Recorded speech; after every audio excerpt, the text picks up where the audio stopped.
Steam just can't catch a break, it seems like. Today's going to be a fun one because nearly $1 billion are on the line in the UK, with Steam facing a lawsuit that is trying to take them to task for their alleged dominance of the PC gaming market. I mean, the dominance isn't $1 billion? Wow. Since Alex Jones got fined the GDKP of France, everything has kind of spun out of control, I think. really alleged. We all know that Steam absolutely is the number one place to do games on PC, and many of us have a fantastic time with it. But what they're alleging is that they are using that amazingly strong position in the market to control the wider sale of PC games. Now, this isn't the immediate end of the world for Gabe and friends. It's going to be a long time before we see action on this stuff. You know how it is with the legals. It's pretty fun because, honestly, Steam and Gabe get sued quite often, or get at least threatened also quite often, probably even a lot more often. And every time they have went to court, they have won. They have just won. System. But the question here is fairly real. Is Steam as a platform and a store too powerful for anyone to compete with? And while it won't get you antitrusted, what will make you more competitive is today's sponsor. That is awesome, but sometimes it can mislead you, manipulate you. Cool. It's really million UK gamers of a £656 million lawsuit based on the impact on 14 million UK gamers. If you turn that into USD, you're basically dealing with $1 billion. Wow. Now, what that would mean is 44 quid. £44 for every UK gamer if they win, providing, of course, you live in the UK and have bought games on Steam from the 5th of June 2018. And obviously, this would be a ginormous headache for Valve if the tribunal then asked them to change their policies or to stop operating in the UK. I mean, can I see a future where Valve don't operate in the UK? Absolutely not. But if it did get that far, it would... Dude, if it actually gets this far, Steam is just gonna start cutting countries. That's probably what's gonna happen, honestly. Now, first they will fight back and whatnot, obviously, but man, I do see a future where Steam just says, yeah, no, we're getting constantly sued here for billions. For just existing, no thank you. Would be awkward for Valve, because if they did any changes and they tried to make them be UK specific, I've got to assume that would be an utter nightmare, and it would probably invite loads of regulation from other groups. And of course, if you watch our channel, you won't be surprised about that, because recently we talked about this going on in Poland and also in the USA, where basically their grip on a significant majority of the PC games market is, in those cases, argued to essentially lead to bad monopoly behavior. Now, you might think that saying grip is a pretty loaded word there. I suppose the reason why I would say grip is because in order to be on Steam, which is the vast majority of the PC market, you do relinquish your freedom to set prices on other storefronts. You basically do agree to a bunch of conditions there, and you do agree to a bunch of conditions, but as far as I remember hearing, now this could be not true, by the way, but as far as I remember hearing, is Steam doesn't dictate your price. Steam just dictates, well, you know, that you can't go on Steam and there's a specific insane range that you can't go into on Steam, I think, or something like that. But you're free to pick your price. If you void those conditions, then obviously you voided a thing you agreed to, and you will rightly be yoked away from Steam. The thing is that Steam is so big that some of these bodies are then arguing that that constitutes, sort of like antitrust behavior. The other thing they're getting some flack for is policies against selling DLC on third-party stores. So that's the kind of thing that's going on. Now, of course, you're probably a little bit cynical. I'm a little bit cynical, and we both know that this wouldn't be happening if a lawyer couldn't make an absolute shitload of money. And the good news is that is happening, and that's why we've had similar stories before, or at least it's a little bit of a reason. Because in fact, this isn't even the first time that we've seen this type of lawsuit from this particular legal firm, though their last target, I think, is one that people will be a bit happier with. So it's being brought and funded by a group called Milberg London. Now, they are the legal firm that also took Sony to court back in 2022 for £5 billion, which is a lot of pounds. Now, in that instance, their argument was that Sony... Dude, the UK is just such a messed up place. Remember, they looked at the Johnny Depp and Amber Heard situation and said, Amber's the bestest ever, and Johnny Depp is evil, obviously. It's kind of insane. Sony's decision to retract permission for third-party stores to sell digital games while Sony held such dominance over the gaming console space because many more PS5s have been sold than Xboxes, and there's a humongous PS4 install base that still is, on PSN and pretty active. Basically, they were alleging that that sort of thing was anti-competitive. The idea being that now only PlayStation can sell digital PS5 games, and therefore they have complete control over the pricing. Basically, the idea being that you couldn't go on to like Green Man Gaming or somewhere like that and buy a digital PS5 game. So that's what they were arguing there. So that would obviously be spicy if it fully went forward. Now, the tribunal, they've not decided fully whether that's the case or not, but they do think that there's enough merit in the argument to justify a court hearing after PlayStation failed to have it be dismissed. So the good news is lawyers on one side are going to earn their keep, and Sony's lawyers are also going to earn their keep. The system works.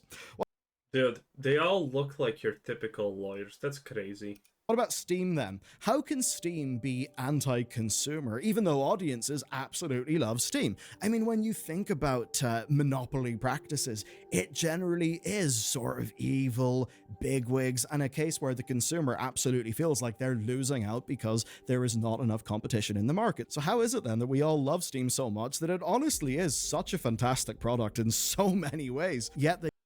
Is this the situation? I'm starting to remember a little bit. Is this the situation where they're trying to say, oh, Steam is dictating the lowest price that it can't be, and it can, that they're dictating what the lowest price is, and that's a bad thing.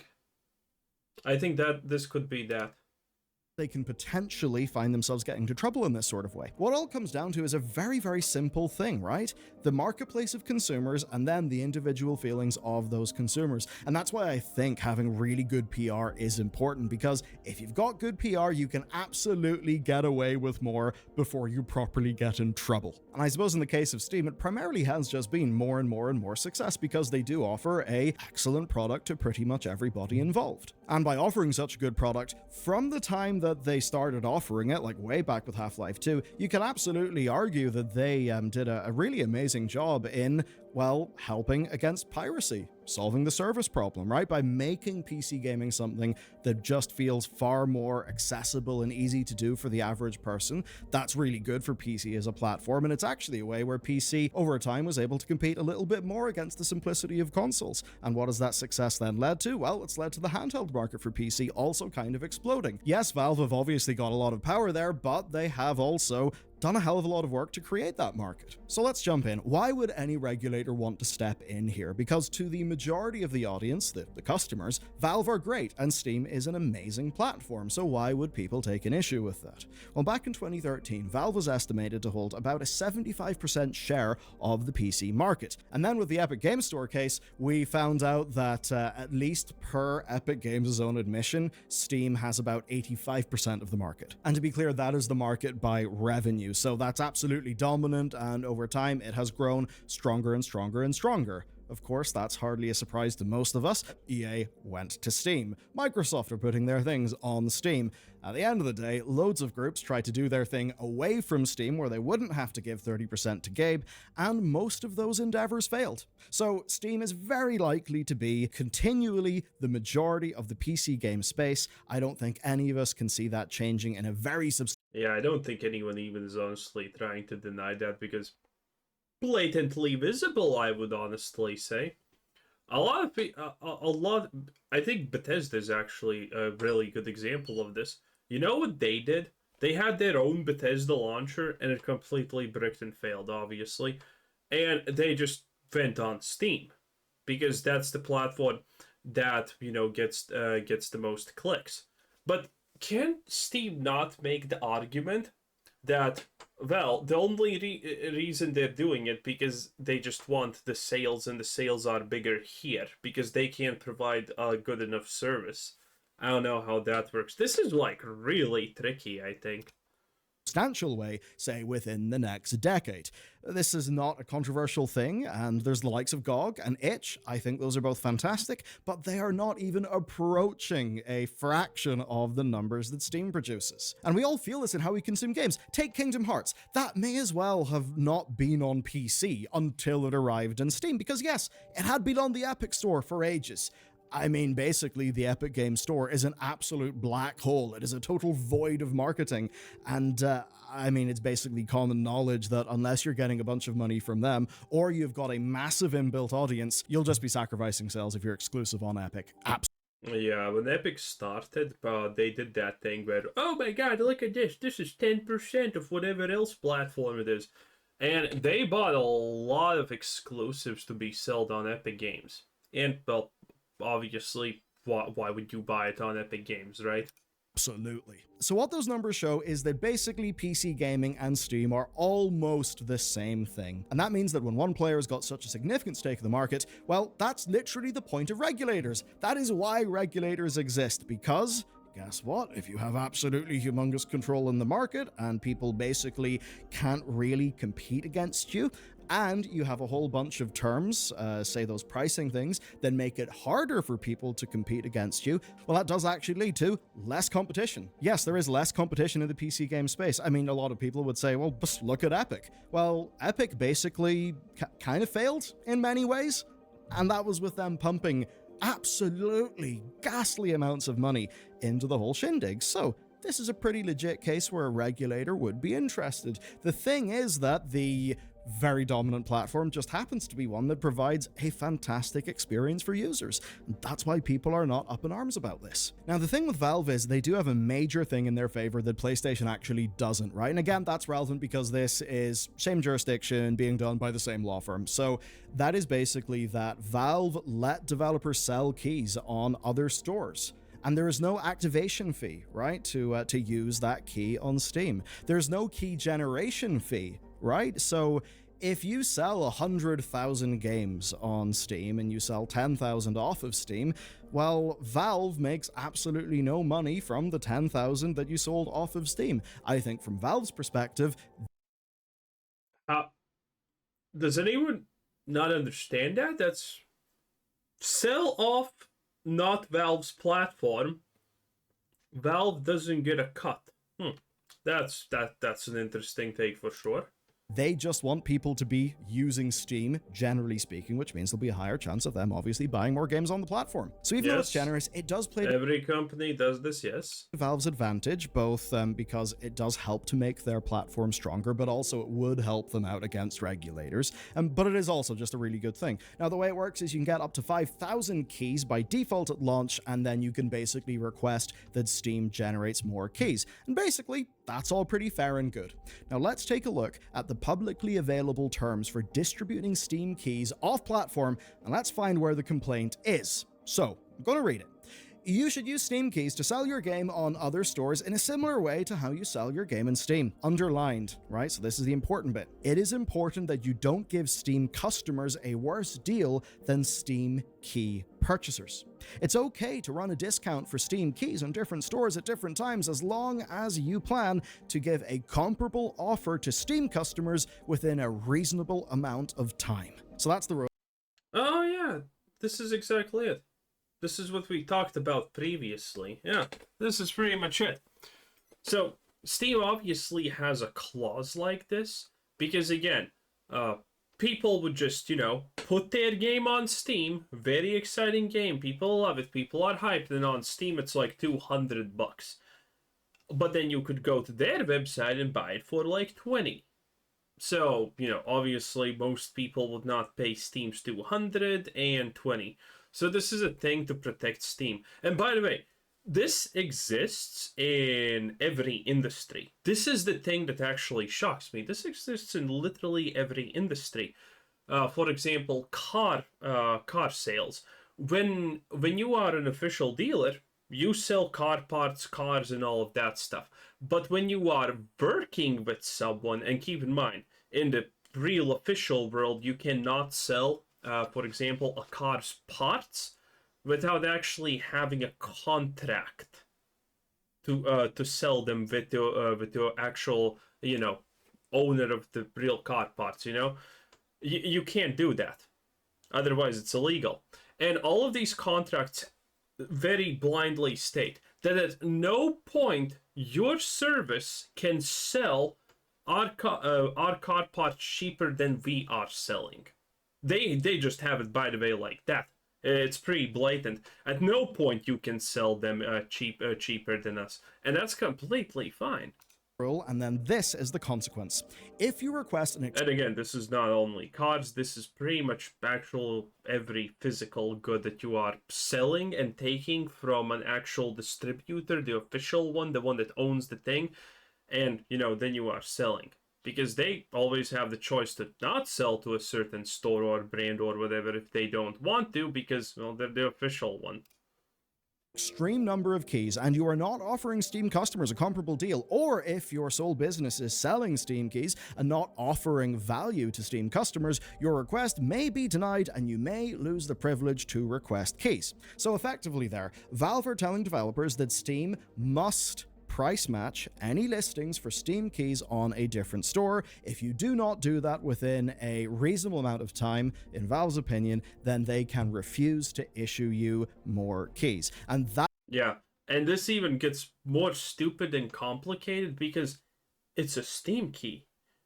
If you buy it on a different site but still use it on Steam, you're effectively selling a Steam product off of Steam. So obviously they should have say how and what you get to sell if they agree to it. Because without Steam's agreement, you can't even sell them in the first place. That's what the regulators are trying to investigate here. The idea from their perspective is that Valve are stifling competition by dictating other people's store prices and sales options for DLC, and thus are limiting customer choice. Of course, the genius thing from Valve's point of view is they present this as protecting their customers, right? They don't want the 75% of PC gamers on Steam, or 85% by revenue, as Tim Sweeney puts it. They don't want those people to get a worse deal by staying on their platform to do their purchase. They're fine with devs generating off-store keys because those can really act as loss leaders and they get people into the Steam ecosystem, so that is a very positive thing, and it means more interest to a game in general. That means more sales, and of course more sales that will, because they are in a strong market position. Because, well, what are you gonna do? You have 10 games on Steam. What are you gonna do? Are you gonna just go to a rando platform to play one game? Well, unless it's probably Blizzard, you're not doing that, honestly, are you? Or I guess Roblox technically, but you kind of get the point. You're not going to the other platform, and at that point now it's 11 games on Steam, 12, 13, 15, and the more they get you like that in, the more you're gonna use Steam because, well, everything already is on Steam. Predominantly be on their store with their 30% cut. So it all lines up brilliantly for Valve. Now, from the point of view of skeptics, what these regulators and lawsuits are demanding is that Steam allows developers to effectively cheat users who only buy games in Steam, while also still keeping Steam as a platform for their game, which they think is an unreasonable thing, because it's basically wanting to have all of the benefits of being on Steam while avoiding their 30% cut. And I think that's the bit where it gets interesting to me, because for most of us, the idea of maybe an indie game developer selling a cheaper version of a key on their own storefront as a sort of like a direct fan funding thing. I mean, even we, for the Pale Beyond, got lots of comments, people saying, hey, can I buy this from you directly so that, there's not like a cut going to a middleman? In that case, our response was, actually, the best way you can help us out is actually to buy the game on Steam. And yes, to give Gabe that. Also, that's probably kind of, arguably, maybe not even fully legal. Maybe. I'm not 100% sure, but, if you say your only place to sell is Steam, and then you slide it under the counter for some people, that that has always the potential of becoming illegal under certain circumstances. Jeez. 30% cut. The reason being, the more success we see in Steam, the more Steam will promote our game, and the more it will be in discoverability. So it's quite funny where, in that sense, you could totally see, as a dev, the idea of selling keys on your own site for less money as a direct fan support thing, which of course Valve thinks is unreasonable, because it's basically them wanting to have all of the benefits of Steam, and there are a great many benefits, right? Steam will increase your revenue.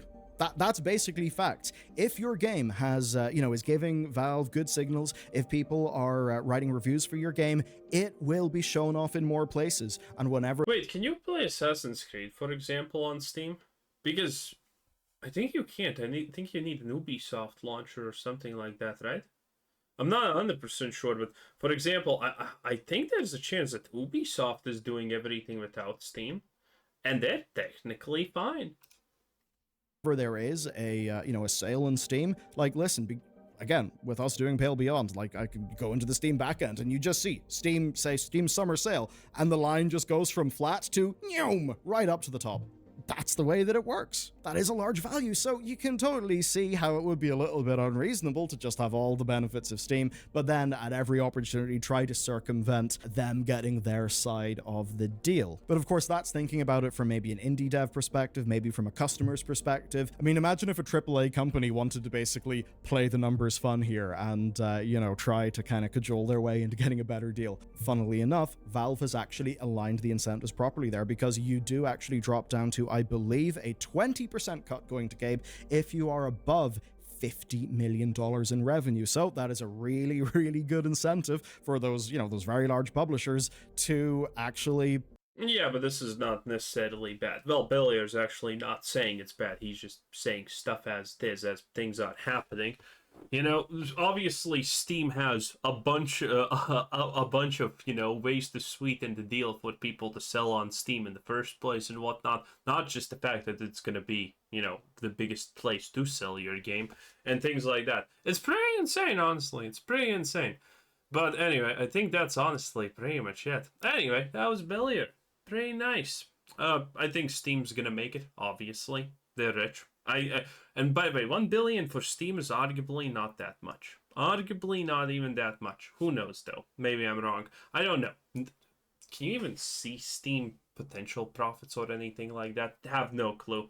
Well, you can see the tax statement, but I have not seen. Anyway, this was Quizzer Citizen. Bye.